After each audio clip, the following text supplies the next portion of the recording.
Welcome back mga ka-TV. Ang video na tatalakayin natin ngayon ay ang chapter 14 na ng may status as an assassin obviously exceeds the heroes, at kung bago ka lang sa channel ko ay huwag mahiyang mag-like, subscribe o follow at i-click ang notification bell para ma-notify ka sa susunod na video. Paalala, ang video na tatalakayin natin ngayon ay maaaring mag-iba mula sa ilalabas na anime.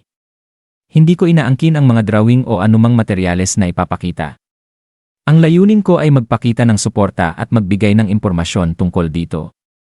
Ang lahat ng kredito ay nananatili sa mga orihinal na may-ari. Maraming salamat. Si Knight ay biglang nakaramdam ng malalakas na alon ng pagnanais pumatay na papalapit mula sa lahat ng direksyon. Ramdam niya ang matinding tensyon sa paligid, na palilibutan na sila ng mga kaaway, walang puwang para makatakas. Wala nang siwang sa kanilang lambat, seryosong sabi ni Knight. Mabilis na sinuri ni Akira ang sitwasyon at inutusan si Amelia, manatili ka kay Knight. Huwag kang gagalaw. Ako na ang bahala rito. Tumango si Knight, nakahanda sa pakikipaglaban. Iwan mo sa akin, Master, sagot niya. Mula sa mga anino ng kabubatan, lumitaw ang mga mandirigmang elf, hawak ang kanilang mga armas at naglalagablab ang mga mata sa galit. Ikaw, hambog na tao. Sigaw ng isa. Paanong nagawa mong saktan si Lord Liam? Kung pinahahalagahan mo ang iyong buhay, pakawalan mo siya ngayon din. Nanatiling kalmado si Akira at itinutok ang kanyang espada sa lig ni Liam. Na walang malay. Kung gusto ninyong makabalik siyang buo, malamig niyang sabi, hayaan niyong makaalis si Amelia. Pabayaan niyong makalampas siya ng walang sagabal. Nang sandaling iyon, isang malamig at maringal na tinig ang umalingaw-ngaw.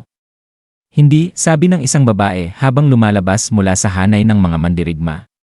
Hindi namin yon magagawa. Ang babae ay si Kilika, prinsesa ng mga elf, at nakababatang kapatid ni Amelia.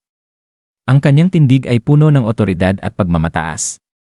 Matagal na naming hinahanap ang takas na kriminal, mariin niyang sabi. Hindi namin maaaring ipagsawalang bahala ang kanyang mga kasalanan.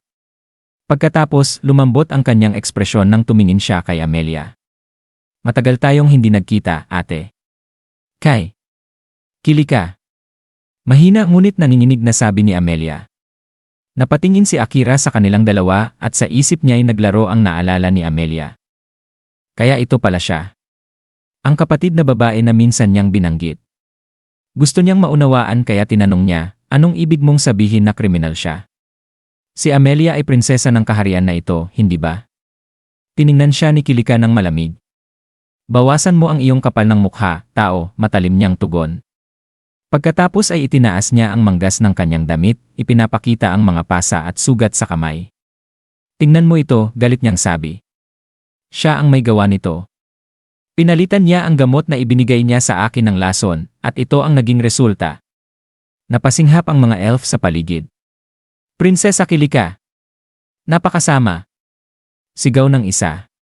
Ang manakit ng miyembro ng pamilya Maharlika ay isang mabigat na kasalanan. Patuloy si Kilika sa pagpapanggap na nasasaktan. Kahit kapatid ko siya sa dugo, sinadya niyang saktan ako. Gusto niya akong patayin. Hindi totoo yan.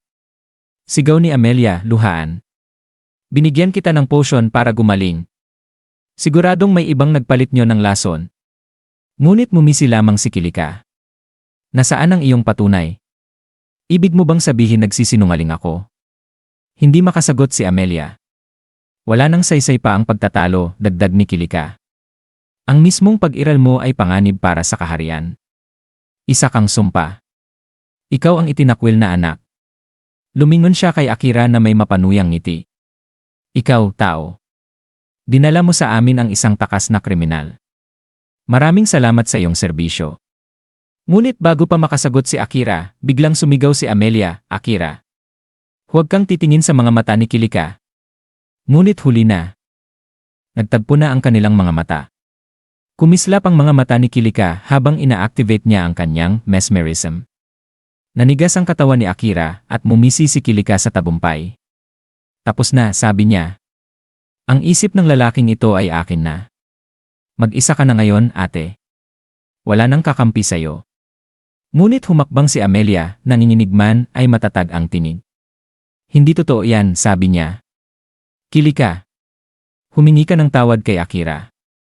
Ano? Gulat na sabi ni Kilika, ang puso ni Akira ay pag-aari ni Akira lamang. Wala kang karapatang gamitin ito para sa sarili mong kagustuhan. Sigaw ni Amelia habang bumabagsak ang mga luha sa kanyang pisngi, nanlaki ang mga mata ni Kilika. Naglalakas loob kang sagutin ako. Ikaw na dati duwag at tahimik. Hindi mo pa ako kailanman pinagsabihan ng ganito. Muling nag-apoy ang kanyang galit. Walang makakatakas sa mesmerism ko. Ang lalaking ito ay akin.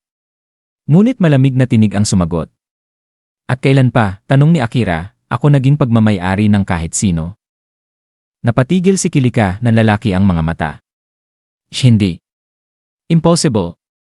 Bulong niya. Tumitig si Akira, hindi apektado sa kanyang mahika, Akira. Sabi ni Amelia, huminga ng maluwag, hindi maaari. Sigaw ni Kilika, halos baliw sa galit. Ako ay isang gold rank adventurer. Isa sa 4 na pinakamatataas sa buong mundo. Hindi mo ako pwedeng higitan. Gold rank. Bulong ni Akira.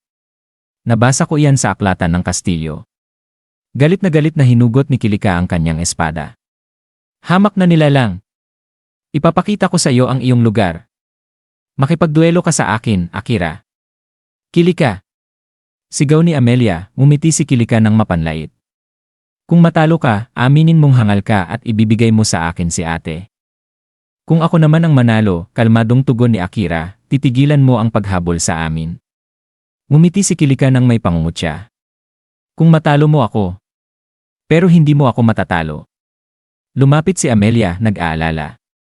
Akira, si Kilika ay, alam ko, sagot ni Akira, malumanay. Kapatid mo pa rin siya, kahit anong mangyari. At hindi ko hugutin si Yatono kami. Kiray, hangal, tugon ni Kilika. Hindi mo hugutin ang espada mo. Ibig mong sabihin maglalaban tayo ng ganyan.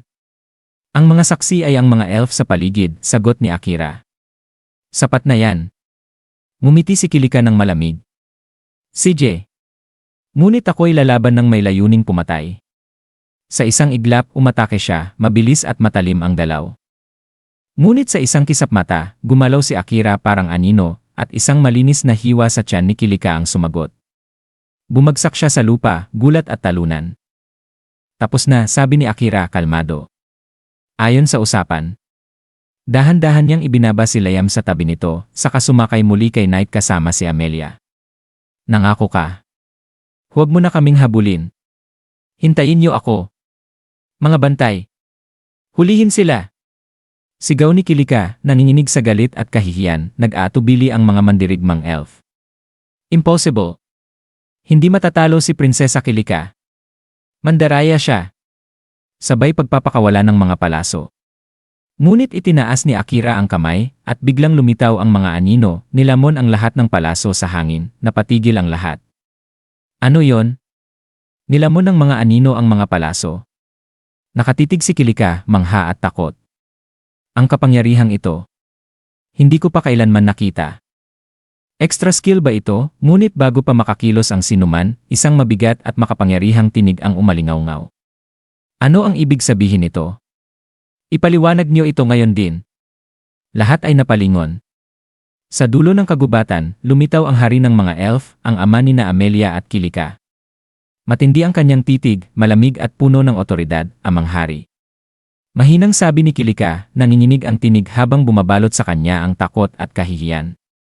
Ang prinsesang dati mapagmataas at walang takot, ngayoy nakahandusay, talunan at tahimik, habang nag-umpisa ang bagong yugto ng kanilang tunggalian.